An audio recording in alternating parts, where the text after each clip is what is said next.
एक तरफ जहां एक सरकार जो लगातार ऐसा कर चुकी है जी, और दूसरा करने का वादा कर रहे हैं, तो जिसने कर दिया उसके पास ये लॉजिकल कारण है कि हम कैसे कर पाए हैं। जो तेजस्वी यादव को बार बार ये दिखाया जा रहा है कि 33% लोग बिहार के जो हैं वो उनको मुख्यमंत्री देखना चाहते हैं, कोई इनकार नहीं करता है, निश्चित रूप से देखना चाहते हैं, लेकिन 33% के बाद 67% और भी तो लोग हैं। बिल्कुल। अगर संवैधानिक प्रक्रिया के तहत भी देखें तो ये गलत है, और खास करके उन पार्टियों को, ऐसे लोगों पर, ऐसे नेताओं पर, ऐसे विधायकों पर विशेष ध्यान देने की जरूरत है। अगर जीत के आ भी जाते हैं तो उनका चाबी टाइट करने की जरूरत है। इस बार मंत्री मत बनाइएगा। ओरमा ग्रुप, जो सोचता है वो करता है, आपके अपने सपनों का आशियाना।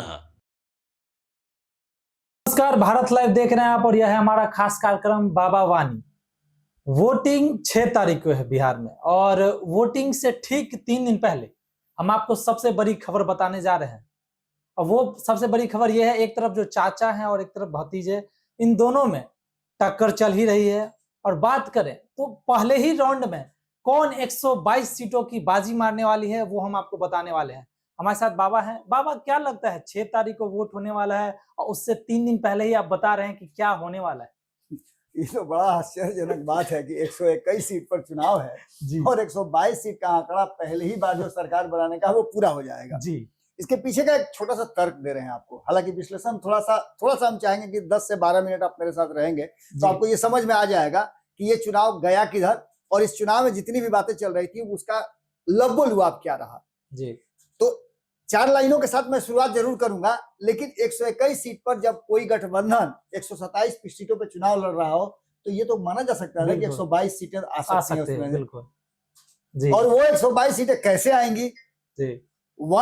1 और 1 11 आपने सुना होगा। बिल्कुल, ये सिर्फ सुनने में ही अच्छा लगता है, वास्तविकता में होता नहीं है जी। क्योंकि 1 और 1 11, जब 1 पर 1 11 कहिएगा तब आपका होता है, वरना 1 और 1 जोड़ दिएगा तो कभी 11 होता नहीं है। खैर चलिए, अभी जब मैं चर्चा कर रहा था और इस पर बातचीत कर रहा था कई लोगों से, ये जानने के लिए कि पहले राउंड का जो 121 सीटों का वोटिंग होगा, उस वोटिंग में बिहार की जनता का रुझान क्या है, मूड क्या है। हमारी टीम ने भी बहुत सारे सर्वे किए हैं जिसके आधार पर हम लगातार आपको बात करते रहे हैं। आपने देखा होगा कि इस बार हम बहुत ज्यादा आपको खबरें नहीं दिखा रहे हैं, हम वही खबरें दिखा रहे हैं जो खबरें 14 तारीख को जब शाम में आप और हम आमने सामने होंगे, या फिर एग्जिट पोल हम आपको दिखाएंगे 11 तारीख के बाद जब वोटिंग खत्म हो जाएगा, तब उसके बाद हमारे आपके बीच में खबरों का एक बड़ा फहरिस्त आएगा जिसमें हम अधिक खबरें करके आपको दिखाएंगे और एक-एक पॉइंट पर बताएंगे कि आखिर किसकी सरकार बनने का क्या कारण है।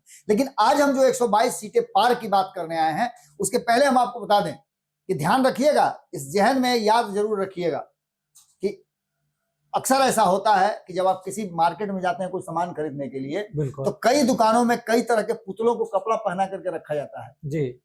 आपको जो सबसे ज्यादा लुभावना लगता है आप उसी में जाते हैं, जो सबसे ज्यादा आंखों को जचता है उसके आ जाते हैं जी। लेकिन क्या वो जो आप देख करके जाते हैं आप संतुष्ट होते हैं? अक्सर ऐसा होता है कि आप जो देखते हैं वो आपको मिलता नहीं जी। खैर, इन सारी बातों को लेकर के मैंने जो 4 लाइनें लिखी हैं कि फिर से काठ की हांडी चढ़ा रखा है, फिर से काठ की हांडी चढ़ा रखा है, वादों की गठरी बांध फिर आ चुका है, वादों की गठरी बांध फिर आ चुका है। सपनों के सौदागर होते हैं ये सियासी, सपनों के सौदागर होते हैं ये सियासी, ख्वाब दिखाकर फिर बिला जाते हैं। आप समझ सकते होंगे कि आपको ये बता करके कि ये देखिए, आप एक तरफ ये है एक तरफ ये है, ये दोनों आपको हम लगातार दिखा रहे हैं। और पूरे बिहार भर में, देश भर में चर्चा इसी बात की है कि ये लॉजिकली पॉसिबल है या नहीं पॉसिबल है। एक ने 1 करोड़ कहा तो दूसरे ने कहा कि अच्छा ठीक है, हम तो तुम लाइन खींचे हो, ठहरो हम इतना बड़ा लाइन खींच देते हैं ना कि उसको पार करना मुश्किल है। न 9 मन तेल होगा न राधा नाचेगी, ये बड़ा पुरानी कहावत है, अक्सर आपको सुनने को मिलता होगा। आंकड़ों में ठीक वोटिंग से 3 दिन पहले जब हम आपके सामने आए हैं, हमने आपको ये बताया है कि कई सर्वे रिपोर्ट्स आए हैं, और अंतिम सर्वे रिपोर्ट जो चर्चा में पिछले 12 घंटे से चल रहा है वो है टाइम्स नाउ का जेवीसी का पोल। हम उस पर चर्चा करने नहीं आए हैं, लेकिन हम एक बात तो चर्चा कर ही सकते हैं ना कि इसमें किसको कितनी सीटें मिलेंगी, वो बताया जा रहा है। उसमें हमने बता दिया है आपको कि हमारा जो सर्वे है वो कितनी सीटें दे रहा है किस गठबंधन को। इसको हम 11 तारीख को जब 5:30 के बाद, 6 बजे के बाद जब वोटिंग समाप्त हो जाएगी तो हम आपके पास लेकर के एग्जिट पोल आएंगे, तो हम आपको एकदम बारीकी से बताएंगे, एक एक सीट का विश्लेषण करके बताएंगे कि आखिर हमने वो जीत हार का आंकड़ा कैसे बैठाया था।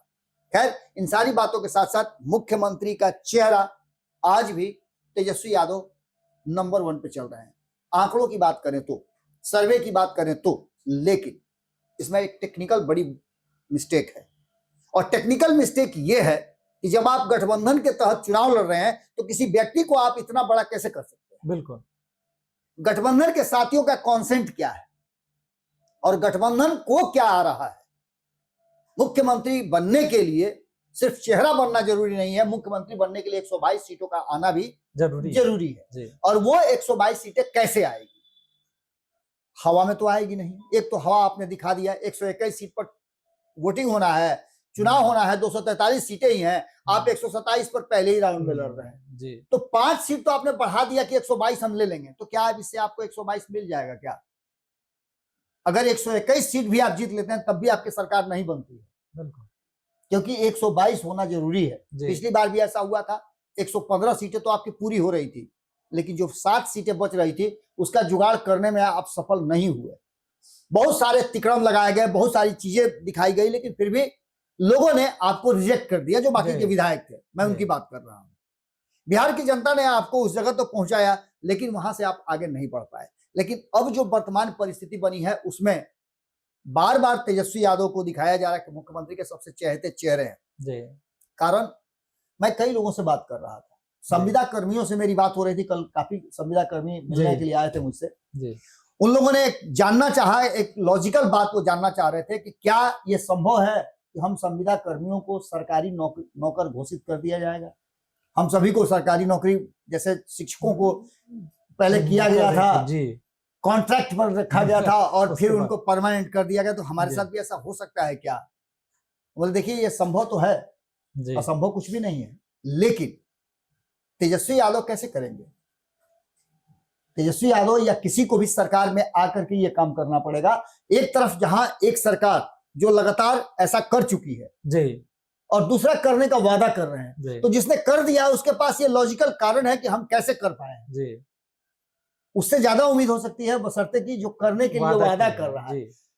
121 सीटों पे 127 कैंडिडेट लड़ाने वाले निश्चित रूप से भ्रम का दुकानदारी कर रहे हैं, और ये सियासत करने वाले लोग सौदाबाजी जरूर करते हैं। अब आप इसमें जो तेजस्वी यादव को बार बार ये दिखाया जा रहा है कि 33% लोग बिहार के जो हैं वो उनको मुख्यमंत्री देखना चाहते हैं, कोई इनकार नहीं करता है, निश्चित रूप से देखना चाहते हैं, लेकिन 33% के बाद 67% और भी तो लोग हैं। बिल्कुल, वो क्या चाहते हैं वो जरूरी है जी, क्योंकि 51% लोगों पर अक्सर जो है 51% लोग 49% पर राज करते हैं। ये लोकतंत्र की सबसे बड़ी अच्छाई या बुराई जो भी कह लीजिए, लेकिन नीतियां बनती है तो 100% लोगों के लिए बनती है। ये छांटा नहीं जाता है कि 49% लोगों ने हमें वोट नहीं दिया है। हालांकि कई नेताओं ने इस बार ये कहा भी है कि आप हमको वोट नहीं देते हैं, इसलिए आपके यहाँ हम काहे आएंगे जी, लेकिन ये पूरी तरह से गलत है।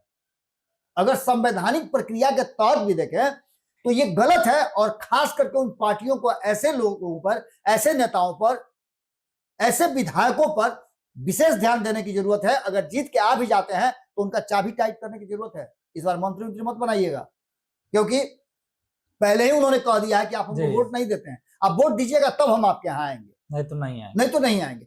ये सबसे गलत बात हुई है। एक व्यक्ति जो जीत करके आता है, अगर देखा जाए तो संवैधानिक प्रक्रिया के तहत वो सबका विधायक होता है और सबके लिए उसे नीतियां बनानी होती है। कभी आपने देखा है कि किसी के घर से कुछ आटा चावल, अब विधायक हार जाए तो उसे घर से निकालवा लिया जाता है? एकदम नहीं। ऐसा लॉजिकल पॉसिबल तो नहीं है, नहीं। आप दबंगई कर सकते हैं। अब इसमें है क्या कि 33% लोगों ने तेजस्वी यादव को मान तो लिया है, 29% लोग नीतीश कुमार को मानते हैं। अंतर नॉमिनल है, 4% का अंतर है, लेकिन यह अंतर कहां पाट रहा है? तो ये आपको पता है ना कि अंत भला तो सब भला वाली स्थिति हुई, और अंतिम में तेजस्वी यादव को मुख्यमंत्री का उम्मीदवार, कैंडिडेट, चेहरा महागठबंधन ने मान लिया। कांग्रेस ने मुख्य समर्थन दे दिया, अनाउंसमेंट भी कांग्रेस के तरफ से ही हुआ। बड़े नेता भले ही इस पर बहुत ज्यादा नहीं बोल रहे, लेकिन अब मान गए हैं राहुल गांधी भी कि मरता क्या न करता, कोई फायदा है नहीं जी, चलो जिस तरह धारे में बह रहे हैं बह जाए जी। नीतीश कुमार को लेकर के ऐसी बात नहीं थी। नीतीश कुमार को लेकर के 4 दल लगातार ये बात कर रहे थे, खुद जदयू, आरएलएम, चिराग पासवान की एलजेपीआर और उपेंद्र कुशवाहा की पार्टी तो आरएलएम मैंने बता ही दिया, हिंदुस्तानी अवाम पार्टी जीतन राम मांझी, ये चारों मान रहे थे कि नीतीश कुमार ही मुख्यमंत्री होंगे। और मुख्यमंत्री का नाम भाजपा के भी बिहार कैडर के लोग मानते थे कि नीतीश कुमार ही होंगे। सिर्फ एक कारण जो कि लॉजिकल कारण था और जिसको संवैधानिक रूप से कहा था अमित शाह ने कि चुनाव के बाद जीते हुए विधायक तय करेंगे कि मुख्यमंत्री का चेहरा कौन होगा, ये मेरे विशेषाधिकार में नहीं है और ना मेरे अधिकार में आता है। अंततः उन्होंने कहा भी कि बिहार में कोई भी वैकेंसी नहीं है, यानी कि जो जीते हुए विधायक हैं उन्होंने कॉन्सेंट पहले ही दे दिया है कि हम भाई अगर जीतते भी हैं तो नीतीश कुमार ही हमारे मुख्यमंत्री होंगे। और ये अब क्लियर हो गया, यानी दोनों तरफ मुख्यमंत्री का चेहरा हो गया। तो नीतीश कुमार के मुख्यमंत्री चेहरा बनने के बाद 29% लोग उनको बिहार के पसंद करते हैं और 33% तेजस्वी यादव को। अब इसमें टेक्निकल पॉइंट समझिए जी। अपनी पार्टी के मुखिया चिराग पासवान हैं, बिल्कुल, जिनको 10% लोग बिहार के मुख्यमंत्री के रूप में देखना चाहते हैं। बिल्कुल, उन्होंने किसको समर्थन दिया? नीतीश कुमार को। तो 29 में 10 जोड़ लीजिए, 39% हो गया जी। इसके बाद एक दल और है जिसके नेता को लोग मुख्यमंत्री देखना चाहते हैं, भारतीय जनता पार्टी, जिसमें सम्राट चौधरी का नाम बार बार आ रहा है। बिल्कुल, 9% बिहार के लोग उनको मुख्यमंत्री के रूप में देखना चाहते हैं जी। तो 9% और जोड़ लीजिए, 48। तो ये सब मिलाकर के हो गया 48%। इसके अलावे आप आगे जब बढ़िएगा तो 4% लोग एनडीए के अन्य किसी घटक दल के नेता को मुख्यमंत्री मानते हैं जी। तो 52 हो गई, तो ये 52% हो गया। यहां पर जीत आगे बढ़ गई। बिल्कुल, इसको अगर आंकड़ों की दृष्टि से देखिएगा आप तो आंकड़ों की दृष्टि पर सबसे आगे चलने वाले तेजस्वी यादव को 33%, लेकिन महागठबंधन में और किसी को, पहले तो रिजल्ट यही आउट हो गया कि 52% वो जीत गया, लेकिन इसके बावजूद भी अगर आंकड़ों को हेर फेर किया जाए तो आपको दूर दूर तक नजर नहीं आता है कि 33% में और कुछ जुड़ नहीं रहा है, क्योंकि किसी को और मानने के लिए तैयार कोई नहीं है कि मुख्यमंत्री का चेहरा होगा। लेकिन महागठबंधन का कोई और चेहरा मुख्यमंत्री बनता है तो 5% लोग मानते हैं कि उसको समर्थन दिया जा सकता है, या 5% व्यक्तिगत रूप से जिस लोगों से जुड़े हुए हैं वो मानते हैं। जैसे आईपी गुप्ता के लोग कहते हैं कि आईपी गुप्ता बनेंगे, तो 80 लाख इनके लोग हैं, तो 80 लाख को जोड़ दीजिए उसमें से, वो भी हो सकता है। यहाँ मुकेश सहनी के लोग चाहते हैं, वाम दल के लोग कहते हैं कि हमारा भाई बनेगा, और कांग्रेस के लोग चाहते हैं कि मुख्यमंत्री मेरा हो। तो ऐसे लोगों को मिलाकर के 5% ये जोड़ लीजिए, तो 33 और 5 38%। यहां भी आकर के कहीं ना कहीं वो पूरा नहीं होता है, यानी कि यहां पर लीड ले रहे हैं नीतीश कुमार, और नीतीश कुमार मुख्यमंत्री के चेहरा के रूप में सामने आ गए हैं। अब ऐसे में ये पूरा का आंकड़ा जोड़ करके जब आप आते हैं तो आपको सीधे सीधे नजर आ रहा है कि खेल कहां जा रहा है। हमने एक विश्लेषण 2 दिन पहले करके दिखाया था। फर्स्ट राउंड की जो सीटें हैं, जो विनिंग सीटें हैं उसकी बात छोड़ दीजिए, जो मैंने कंफर्म विनिंग सीटें हैं, तो 101 सीटों में 121 सीटों में से आप घटा दीजिए 58 सीटें ऐसी हैं जिस पर 63 ऐसी सीटें हैं जी जो क्लियर नजर आ रहा है कि ये विधायक जीत जाएंगे जी। जो अब तक का सर्वे रिपोर्ट है उसके आधार पर मैं बता रहा हूँ, ये कंफर्म है कि ये 63 जो है जो जीते हुए विधायक हैं, या जो एकदम कंफर्म है कि ये जीत करके आ रहे हैं, ये 63 लोग हैं। बाकी 58 लोग जो हैं वो उनके बीच में टक्कर है। इनमें से क्लियर नजर आ रहा है कि किसको कितनी सीटें मिल रही हैं। यह विश्लेषण करके हमने बताया था कि 121 सीट में 18 जिलों के जो चुनाव मतदान होने हैं 6 तारीख को, उसके लगभग डाटा जो है वो आ चुके हैं। इसमें से 2020 में एनडीए के पास 33 सीटें थी और 24 सीटें इंडिया गठबंधन के पास थी, एक सीट जो है वो निर्दलीय के पास गया है। यानी कि यहां पर लीड लेकर के लगभग 63 सीटों में 50% से ज्यादा, 51% के आसपास यहां पहले से एनडीए के पास है जी। मुख्यमंत्री बनाने के लिए कितना था? 52%। यानी कि यहां भी कहीं ना कहीं जीत की स्थिति बेहतर दिखाई दे रही है। जी। इसमें पसंदीदा कौन है, इसको लेकर के भी जब वोटरों से पूछा गया तो वोटर बताते हैं कि नीतीश कुमार हमारे पसंदीदा नेता हैं। जी।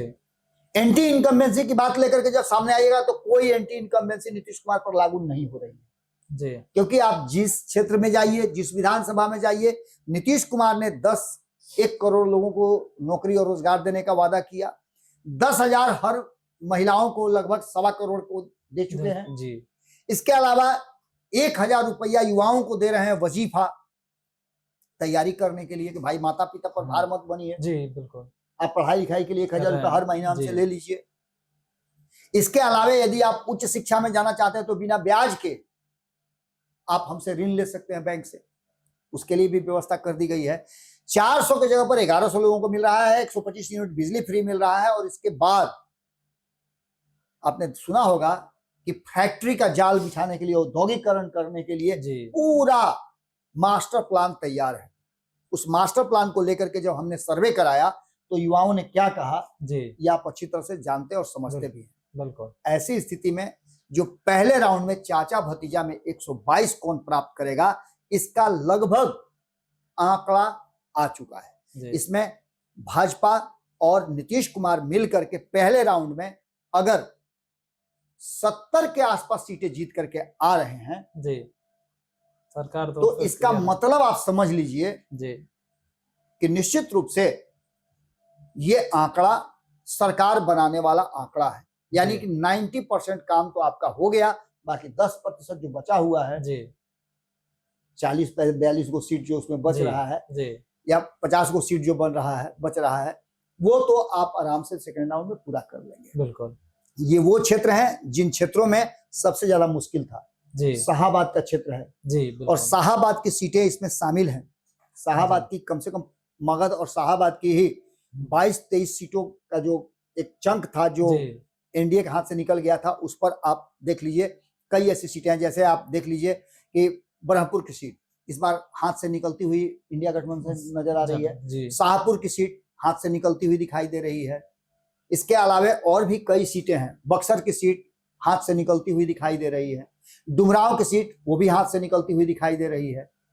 इसके अलावा पटना की तो कई ऐसी सीटें हैं जी, जिस पर पहले इंडिया गठबंधन का जहां जहां था प्रभाव, वहां भी इस बार प्रधानमंत्री नरेंद्र मोदी खुद आकर के पटना राजधानी में रोड शो और वगैरह वगैरह करके लोगों का माहौल बदल रहे हैं। ऐसा ही आपको देखने को मिला होगा पहले भी। तो ऐसी स्थिति में सीधी तौर पे जो मुद्दे इंडिया गठबंधन लाना चाहता था, एसआईआर का मुद्दा हो, टाइम फिस हो गया। इसके बाद वक्फ बिल का मुद्दा आपको इस चुनाव में सुनाई नहीं दिया होगा जी। हो सकता है कि साइलेंटली मुस्लिम समाज जो है इस पर वोट कर दे, लेकिन दिखाई नहीं दे रहा है। एआईएमआईएम को सर्वे रिपोर्ट में दिखाया जा रहा है कि वो इस बार भी 4-5 सीटें लेकर के आ रहे हैं, तो वो सीटें किसकी काटेंगे आपको अच्छी तरह से पता है। इसके बाद सबसे बड़ी बात है कि महंगाई की बात टाइम फिस हो गई। लोगों को नीतीश कुमार ने पैसा दिया, कहा कि आप महंगाई से लड़ने के लिए ये 10,000 रुपया लीजिए, बकरी लाइए, सिलाई मशीन लाइए, रोजगार कीजिए, और जितनी महंगाई बढ़ रही है उसको इससे ध्वस्त कीजिए, इससे प्रहार कीजिए। नीतीश ने आपके हाथ में तीर दे दिया है कि लीजिए अब इससे संधान कीजिए। आप महंगाई की बात करते हैं तो हमारे ही सर्वे की रिपोर्ट में, हमारे ही ग्राउंड रिपोर्टिंग में कई शख्सों ने ये बात कहा है कि जाइए ना एक चाय के दुकान वाले के पास 50,000 या 24,000 25,000 से ऊपर का मोबाइल जब है जी, तो इसका मतलब आप महंगाई कहाँ मानते हैं? बिल्कुल। यानी कि सीधी तौर पे जातीय गोलबंदी पूरी तरह से ध्वस्त हो गई है। लोग विकास की तरफ है। नीतीश के विकास और नीतीश के 20 साल के शासन को लोगों ने अप्रिशिएट किया है और वो साफ साफ दिखाई दे रहा है। यानी 122 सीटों का ये जो क्लस्टर है जिसको पूरा करने के बाद सरकार बनानी है, इसमें चिराग पासवान, सम्राट चौधरी, जीतन राम मांझी, उपेंद्र कुशवाहा, कहीं ना कहीं प्रशांत किशोर, सहनी और गुप्ता भले मेहनत बहुत ज्यादा किए हों जी, लेकिन इस मेहनत के बाद सबके मन में भीतर ही भीतर आ रहा है कि एनडीए गठबंधन की सरकार बन रही है। अब जो 3 दिन बचे हुए हैं और 121 सीटों पर जो जनता वोट करेगी वो क्या फैसला करती है उस पर हमारा कोई अधिकार नहीं, लेकिन जो सामने से दिख रहा है हमने उसके आधार पर आपको बातें बताई हैं। रिजल्ट 14 को आएगा, उससे पहले रुझान लगभग जो जनता चुप थी अब धीरे धीरे वोकल हो गई है और कहना शुरू कर चुकी है कि आगे का रिजल्ट किस तरह का होगा। जी, आप क्या सोचते हैं जरूर कमेंट बॉक्स में बताइएगा। जी। तो जैसे कि आपने सुना कि बाबा ने 3 दिन पहले ही आपको बता दिया कि क्या ब्रेकिंग न्यूज आने वाली है, और आपको 3 दिन बाद हम ही लोग यहीं पे बैठ के हम आपको बताएंगे कि आखिर क्या आगे क्या निर्णय होगा और क्या किसकी सरकार बन सकती है। फिलहाल इस खबर में इतना ही। अगर आप हमारे चैनल पे नए हैं तो हमारे चैनल को लाइक करें, सब्सक्राइब करें। तब तक के लिए धन्यवाद। आपके सपनों को हमने सजाया है, ई होम्स पैनोरामा को हमने बनाया है। ई होम्स मेरा एक सपना था जिसपे मैं पिछले 4 साल से काम कर रहा था। हमने जो बनाया है वो सबने है माना। ई होम्स पैनोरामा में हो आपका भी आशियाना। और फाइनली हमने 2021 में इस प्रोजेक्ट को लॉन्च किया। बहुत लोग अप्रिशिएट कर रहे हैं कि पूर्णिया जैसे शहर में, बिहार के, एक तो बिहार की बात करें उसमें भी पूर्णिया जैसे छोटे जगह में इस तरह का लाइफस्टाइल देना, ये सुन के हम लोगों को बहुत अच्छा लगता है। ई होम्स में हमने कुछ और भी किया है, जैसे हम जिस जगह में रह रहे हैं हमारे फैमिली सिक्योर हो, उनको सिक्योरिटी का ध्यान में रखा है। आपकी सुविधा और सुरक्षा आपके लिए खास है, ये आपका विश्वास है। इसमें आर्टिफिशियल इंटेलिजेंस का 7 लेयर सिक्योरिटी का हमने इस्तेमाल किया है। लस ग्रीन कैंपस को बनाया है। यदि हमारा बाउंड्री वाल है तो वो वर्टिकल गार्डन है। ये जितनी भी फैसिलिटी होता है एक इंटरनेशनल टाउनशिप में ई होम्स है, ये हम लोग विश्वास नहीं कर पा रहे हैं। जो भी हमारे मित्र दोस्त या जो भी हमारे बाहर के बाहर आते हैं तो हम लोग को बहुत अच्छा सुनने को मिलता है और बहुत अच्छा क्रेडिट मिल रहा है। वो सारा हमने सिर्फ एक बिल्डिंग नहीं बनाया, हमें एक बहुत अच्छा लाइफस्टाइल दिया ई होम्स में, और मेरा एक सपना था जिसको मैं आज फुलफिल होते हुए देख रहा हूँ। ये आपका आवास है। ई होम्स पैनोरामा में अब आपका निवास है। E homes Panorama, luxurious lifestyle redefined. Panorama group, जो सोचता है वो करता है। अगर ये वीडियो पसंद आई और वह बिहार के राजनीति और बिहारियत से सरोकार रखेनी तो सब्सक्राइब बटन दबा के चैनल के सब्सक्राइब कर ली। ओजे एगो घंटी बा, ओकरा बटन दबा देला से कुल सटीक और मारक खबर रुआ मुफ्त में मिल जाई। अगर रुआ पत्रकारिता के हमनी के नया प्रयोग में सहयोग कर चाहतानी तो ज्वाइन बटन दबा दी। पेटीएम नंबर नोट कर ली 9386816700।